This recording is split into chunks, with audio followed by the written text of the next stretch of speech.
Assistiremos agora à apresentação do estudo sobre a primeira infância, o que vem sendo desenvolvido pelos especialistas. Convidamos para a mesa como coordenadora a senhora Cristiane Alarcão Fulgêncio, gerente de projetos da Subsecretaria de Ações Estratégicas da Secretaria de Assuntos Estratégicos da Presidência da República.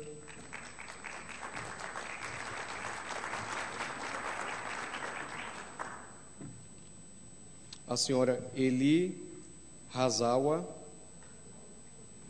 gerente de programas da Fundação Maria Cecília Souto Vidigal, que falará do tema A Enciclopédia sobre o Desenvolvimento da Primeira Infância.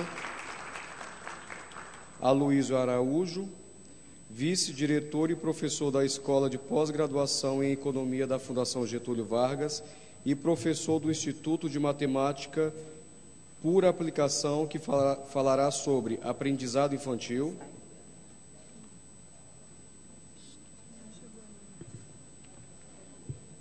E o senhor Davi Evans, economista do Grupo de Desenvolvimento Humano para a América Latina do Banco Mundial, que falará sobre a educação infantil, programas para a geração mais importante do Brasil.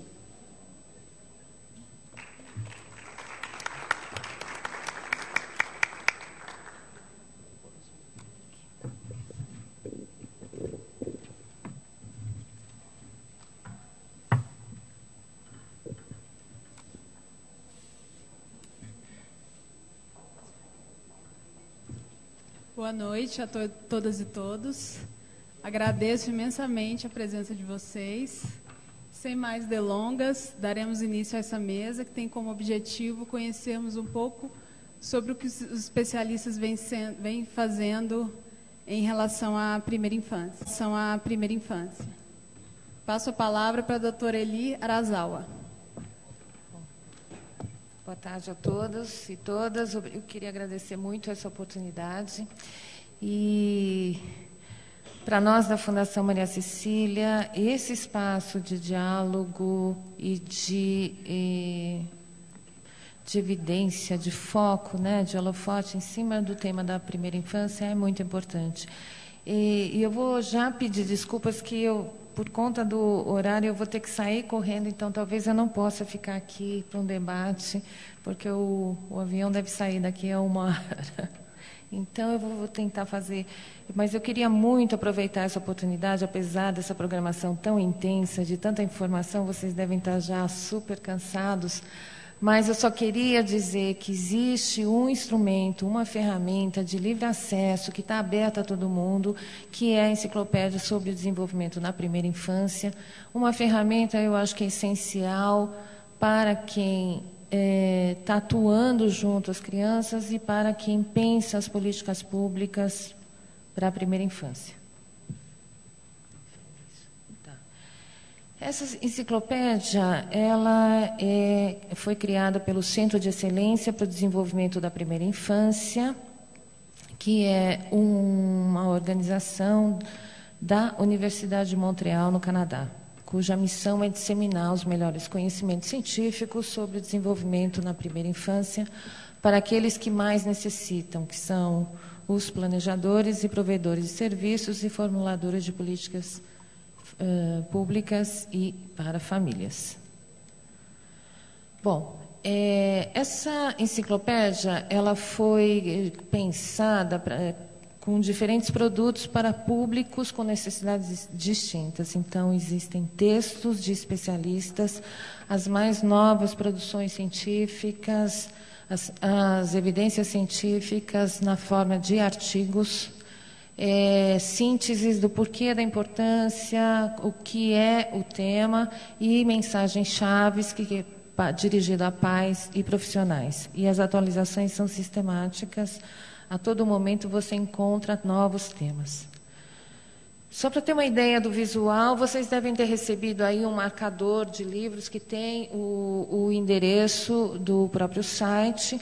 E ele, até agora, até o ano de 2009, era um site em inglês e em francês. E aí, graças a uma parceria do CONAS, o Centro de Excelência, e agora com a Fundação Maria Cecília, existe a enciclopédia em língua portuguesa.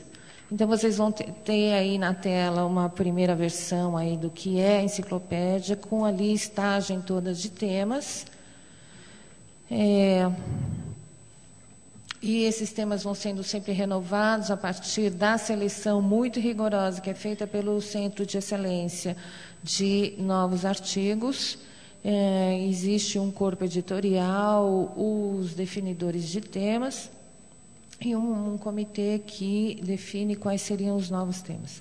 Então, por exemplo, se a gente entra num dos temas, você tem o tema do aleitamento materno. Por exemplo, você vê qual é a importância, o porquê do tema, quais as aplicações. Depois, o que dizem os especialistas, você tem uma série de referências de links e artigos desses cientistas sobre o tema. Tem réplicas, tréplicas e vários comentários. E tem o item perspectivas. Deixa eu ver se eu não estou conseguindo ler aqui. E mensagens chaves, que são textos traduzidos dessa linguagem mais acadêmica na forma de folhetos que podem ser reproduzidos e podem ser utilizados para pais e profissionais. Bom, outro tema que é agressão, e essa parceria, como eu já disse, é uma parceria do Centro de Excelência com o CONASC, que se iniciou em 2008 com a tradução e disseminação do relatório Prevenir a Violência pelo Aprendizado na Primeira Infância e do filme As Origens da Agressão. Em 2010 foi lançada essa versão em língua portuguesa da enciclopédia, e em 2011 nós conseguimos, além de ser os revisores e atualizadores oficiais dessa enciclopédia, nós abrimos um campo de perspectivas Brasil, ou seja, um espaço para que pesquisadores brasileiros também tenham a sua produção sobre a primeira infância divulgada num veículo, nessa ferramenta que é internacionalmente reconhecida. Bom, só para vocês terem uma ideia, até agora, na versão em língua portuguesa, nós temos 141 artigos e 12 mensagens chaves. Hoje são 42 temas que estão em língua portuguesa. Na versão em inglês já existem 45. Então, isso é uma ideia de alguns dos temas que já estão disponíveis em língua portuguesa. Então, são temas que vão desde as questões mais de saúde, mas ele é disciplinar, multitemático também. Então, nós temos desde agressividade, autismo, como educação, estresse, programas de educação infantil, resiliência e assim por diante. Bom, a enciclopédia é de origem canadense, que é financiada por agências federais e ministérios do Canadá. No Brasil, é o Conselho Nacional de Secretários de Saúde, CONAS, e a Fundação Maria Cecília, que mantém a página, o site em português. Existe uma versão em espanhol também, que é mantida pelo governo federal do Chile, e um apoio no centro da Fundação Bernardo Van Leer. Bom, as últimas estatísticas de visitação do site desses 43 temas são 300 textos de especialistas de 13 países diferentes. Nós tivemos 434.776 visitantes, sendo que 880.000 páginas consultadas nesse último ano. Naturalmente, em inglês, a página em inglês recebe visitantes de 142 países, embora a versão em português seja a mais recente e a menor página, né, que ainda tem menos artigos e menos temas, a gente recebe já visitantes de 18 países. Então, eu acho que é um instrumento que pode ser bastante útil aí para quem está tratando desse tema e está precisando buscar conhecimentos e evidências científicas. Então, para quem quiser acessar, esses são os endereços, e o primeiro endereço aí do site é enciclopediacrianca.com, que é o endereço da versão em língua portuguesa. Okay? E Estarei à disposição aqui, tem o meu e-mail, vocês vão dar qualquer dúvida, qualquer dica, mas a enciclopédia é de muito fácil acesso, isso é o mais importante. Muito obrigada. Obrigada, Eli. Parabéns pelo trabalho. Passo a palavra agora para David Evans. Boa tarde. Eu tinha um medo que eu ia ser o último palestrante da última mesa do dia, mas agora tenho a sorte que sou o penúltimo palestrante da última mesa. Então eu sei que vocês vão prestar muita mais atenção, ter muito mais energia, né? Depois de 2 dias cheios de conteúdo. Mas sou David Evans do Banco Mundial. Vou apresentar alguns resultados de um estudo que nós temos levantado no último ano, trabalhando para traduzir, publicar esse estudo com a Fundação Maria Cecília Souto Vidigal, com quem acabamos de ouvir alguns resultados muito interessantes.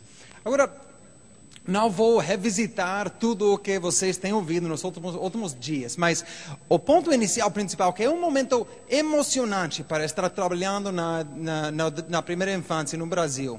Ou seja, nos últimos 10 anos, o aumento, as melhorias têm sido super impressionantes.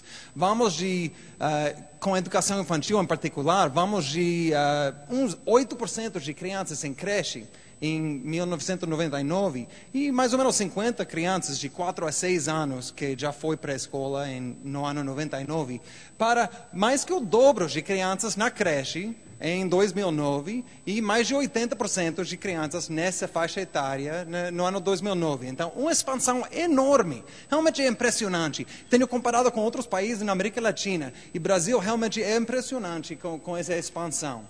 A qualidade também. Nós olhamos no censo escolar durante os últimos 15 anos e vimos melhorias nas creches e pré-escolas. Quase cada elemento de creche, de infraestrutura que temos listado aqui, e também a qualidade dos professores tem aumentado muito. Ou seja, realmente as coisas têm transformado até agora. Agora, ainda falta muito. Então, é um momento emocionante e temos atingido muito, mas falta. Ou seja, observamos que já são uns 18% de crianças na creche. Bem, isso quer dizer que temos uns 82% de crianças que não estão. Não quer dizer que queremos 100% necessariamente, mas mais de 18% talvez, não? Na pré-escola também, que já voltou obrigatório. E só até agora atingimos uns 80% 80 e poucos de porcento de 4 a 6, um pouco menor para 4 e 5, que agora é pré-escola. Então, nós temos ouvido, especialmente ontem, muito sobre a evidência para a primeira infância. E uma das coisas, quando nós fizemos esse estudo, que nos impressionou muito, é a cobertura desta evidência. Ou seja, nós vemos resultados de todo o Brasil, estudos do Nordeste, do Sudeste, do Norte, usando dados de todo o Brasil, demonstrando resultados em cada área da vida. Ou seja, no curto prazo, no longo prazo. Ou seja, essa evidência já temos um consenso, que não é controversial. E essa evidência se construi sobre uma base que vem dos Estados Unidos e outros países, estudos que têm seguido as crianças depois de 40 anos, né, demonstrando impactos maravilhosos na vida, realmente transformadores.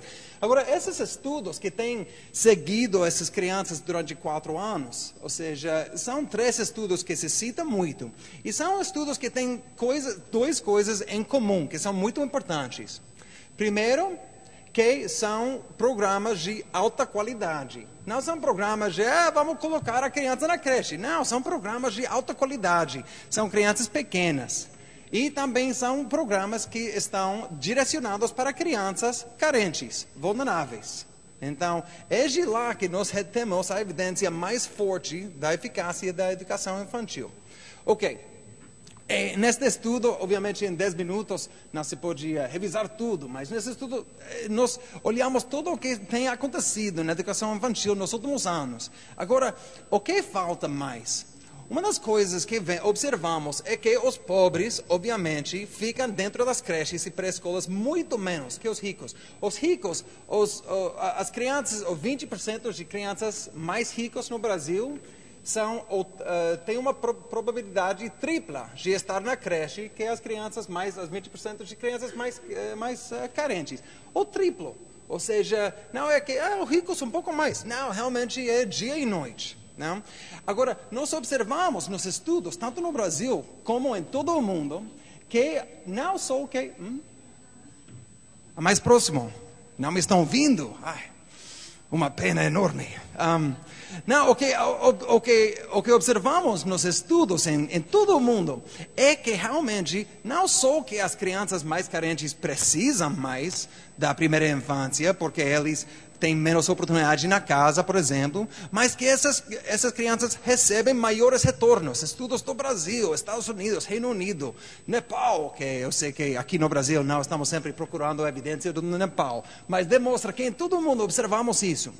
Agora, também os pobres, obviamente, têm menos oportunidade de pagar sua própria participação na educação infantil. Se observamos aqui no Brasil, os 20% de crianças mais ricos, 80% dessas crianças estão em creches privadas, e é parecido para a pré-escola, um pouco menor, mas mais parecida. Enquanto se olhamos os pobres, os mais carentes, mais de 80% estão em creche pública. Quer dizer que os ricos não estão precisando tanto desse investimento público. Agora, nós podemos dizer que cada criança tem direito a essa oferta pública da educação infantil. Muito bem, tudo bem. Mas o que temos que reconhecer é que é impossível nós ofertar isso agora, neste mês, nesta semana. É impossível. Se temos 18% de crianças na creche, nós vamos dizer, cada criança vai ter vaga aqui nos últimos 6 meses. O governo federal, os governos municipais, com apoio dos estaduais, estão esforçando muito para atingir essas metas, mas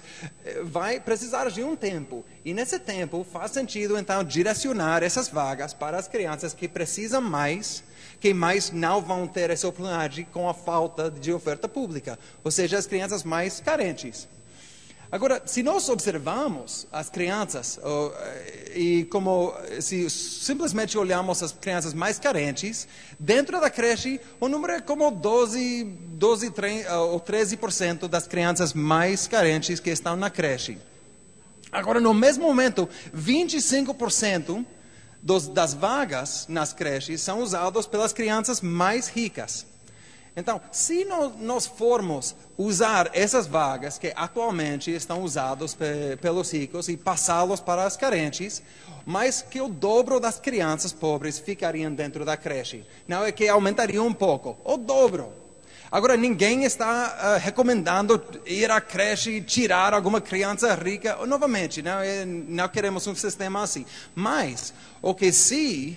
isso quer dizer é, pensando nas vagas futuras, usar métodos de direcionar as vagas que vão favorecer essas crianças carentes, que precisam mais, que não podem pagar eles mesmos. E se fazemos assim, vai fazer uma diferença enorme na cobertura e na qualidade das suas vidas. Então, em muitos municípios, quando fizemos esse estudo, a seleção de quem entra nas creches realmente fica uma seleção descentralizada. Tem alguns diretrizes, mas o diretor, de certa forma, faz de sua forma. E muitos municípios agora estão adotando outros métodos. Seleção baseada em recursos, as crianças da Bolsa Família ou da versão local desse programa que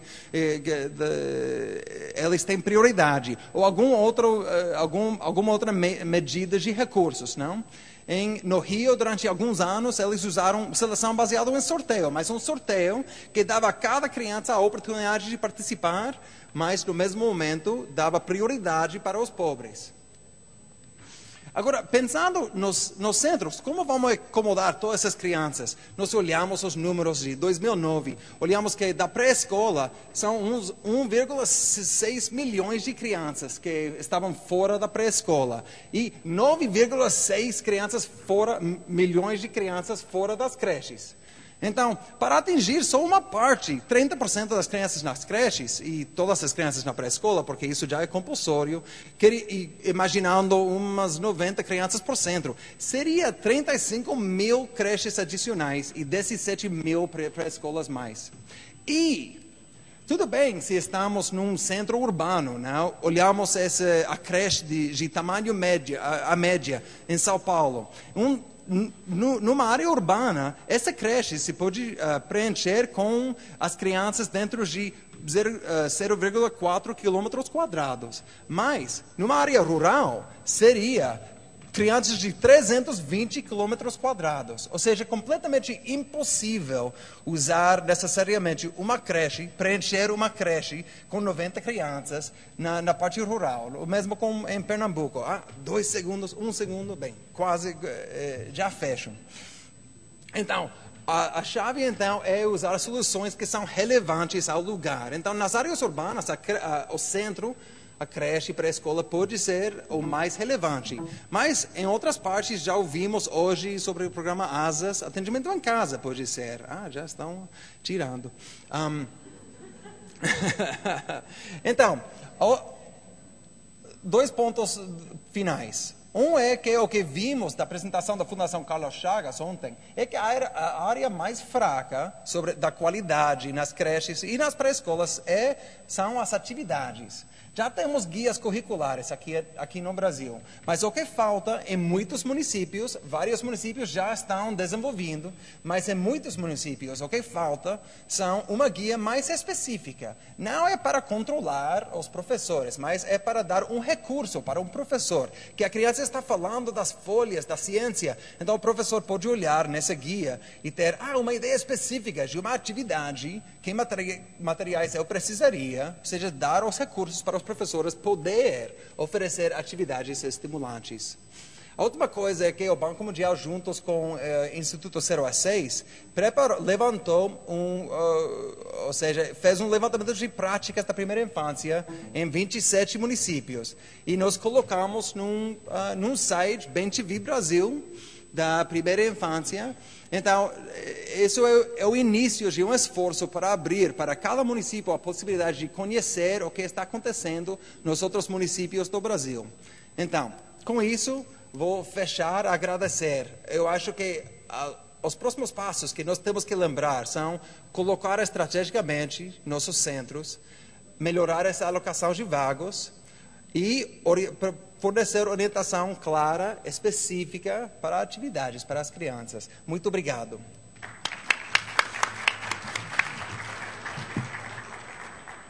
Parabéns, David. Muito obrigada.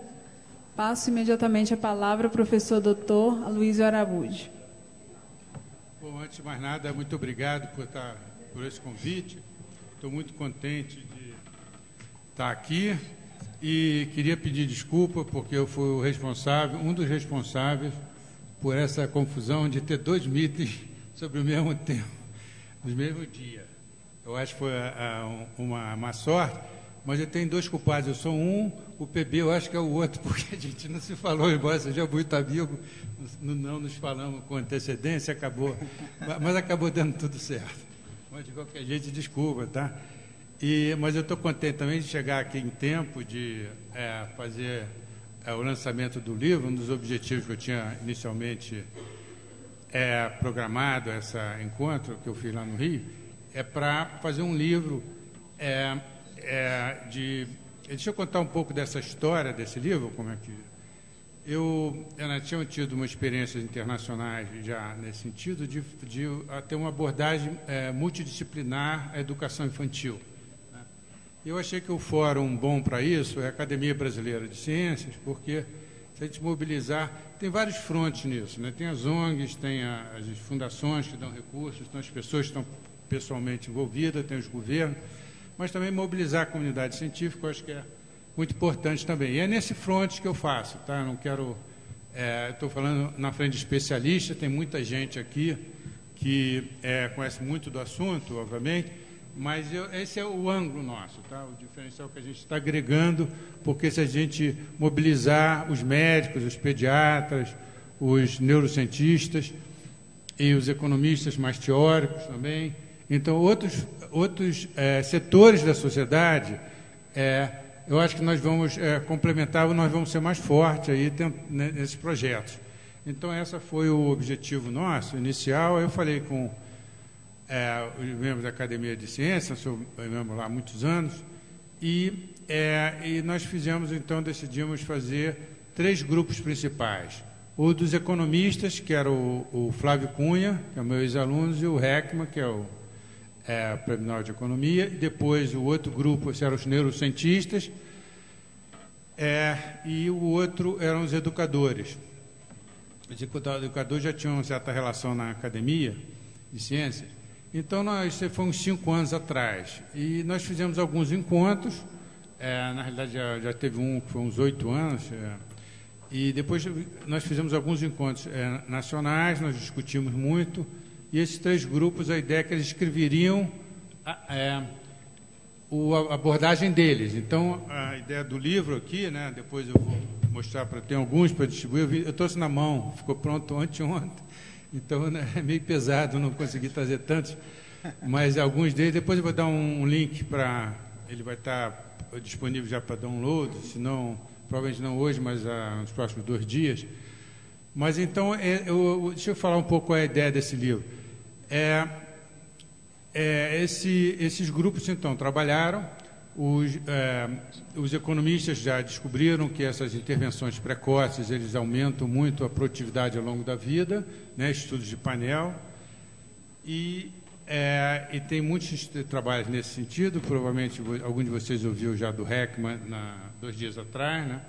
Alguns desses gráficos já estão conhecidos, e também o grupo de neurociência, eles viram como funciona o cérebro no processo de aprendizado, que você tem que aproveitar certas janelas para adquirir certos tipos de educação, como se dá a dificuldade nas pessoas de dislexia, nas pessoas. Isso ajuda, inclusive, a compreensão de como se dá o processo de aprendizado. E as neuroimagens, alguns deles são especialistas em neuroimagens, são pessoas muito qualificadas no Brasil que trabalharam. Então, essa abordagem neurocientista, um deles, né, eu até sugeri aqui que falasse aqui, o Jaderson, né, e ele foi um dos membros que eu sugeri aqui, e que ele é do grupo, né, eram 3, e tinha um grupo de educadores também. Esses neurocientistas também deram importância do método de alfabetização, né? Você vê como o cérebro está funcionando em cada tipo de método. E chegou à conclusão realmente que o método fonético tem que jogar um papel importante. Isso é interessante porque é um outro ângulo de ver a importância de métodos de alfabetização. Isso tem, inclusive, consequências de a gente... um outro ângulo que reforça que a educação inicial, precoce, é muito importante e que também certos tipos de métodos, certos tipos de procedimentos, quando existe deficiência, mas mesmo necessidades especiais, e mesmo na situação mais geral da criança. E isso, eu acho que é o segundo grupo. O terceiro grupo são os educadores, que estão muito envolvidos nesse método de alfabetização.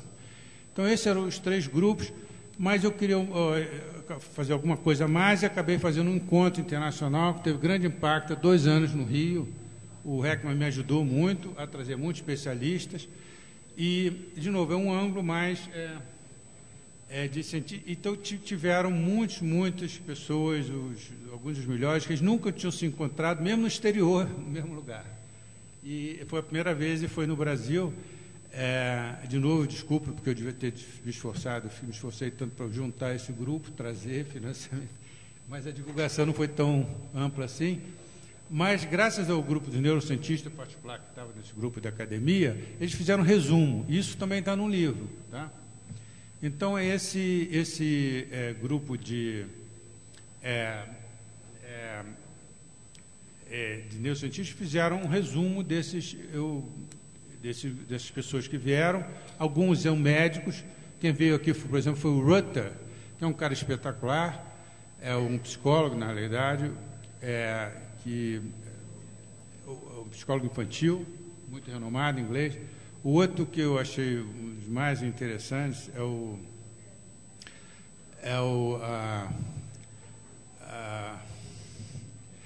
um velhinho canadense, né, que foi o segundo Heckman, ele que motivou o Heckman a trabalhar nisso. É o cara que é o Mustard. ele que diz ele que descobriu que a aspirina afina o sangue, né? Então ele depois se dedicou, ele viu que Cuba investiu a mesma coisa os outros países da América Latina, mas Cuba tinha uma performance muito melhor em educação. E a diferença é que investia mais em educação infantil. E ele teve essa intuição e ficou obcecado. Por isso, até hoje, o Heckman, meia-noite ou 2 horas da manhã, de ontem me mandou um artigo enorme dele. Ele continua trabalhando, produzindo coisa muito interessante. Então, ele foi um dos pioneiros. Ele é um entusiasta disso. Ele falou: Aloysio, se você conseguisse ajudar para mudar essa mentalidade desse país sobre isso, você vai ter um país diferente. É um cara realmente muito interessante. Então, esse... você bota... Já está ali? É esse Mac final. Essa Mac final. Essa aí é uma apresentação que eu fiz no Mac, eu acho que é essa. Tomara que seja. Mas então, deixa eu falar um resumo de outros que tiveram aqui também, que eu achei muito interessante. A Rumey, o casal, eu mostro ali alguns deles, não dá para falar tudo, tá? Mas tem um resumo que está no... Então, o Brasil está...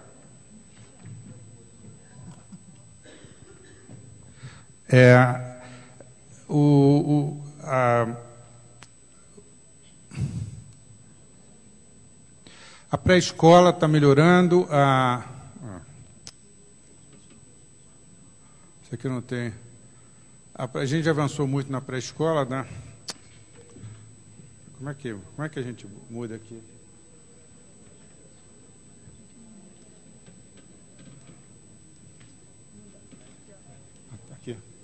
Aqui. Mas um problema que é grave é o seguinte, que a gente acha que está atingindo a universalização já na pré-escola, né? Eu acho que o espetacular, né? A gente tem que reconhecer o que nós fizemos, é a universalização já de 4, 5, né? Que parece um milagre, mas já está sendo implementado.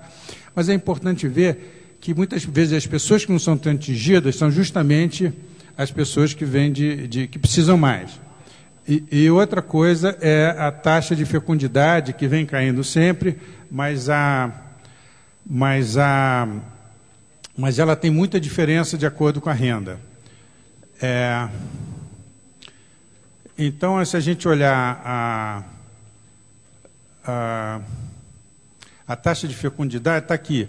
Esse gráfico eu queria mostrar para vocês, vocês devem ter visto alguma coisa semelhante, principalmente no Nordeste, mais de 50% das crianças, isso é um SAEB um pouquinho mais antigo, não é o último, é o penúltimo, das crianças vêm de pais cuja escolarização são menos 2 salários mínimos, portanto, a escolarização é muito baixa.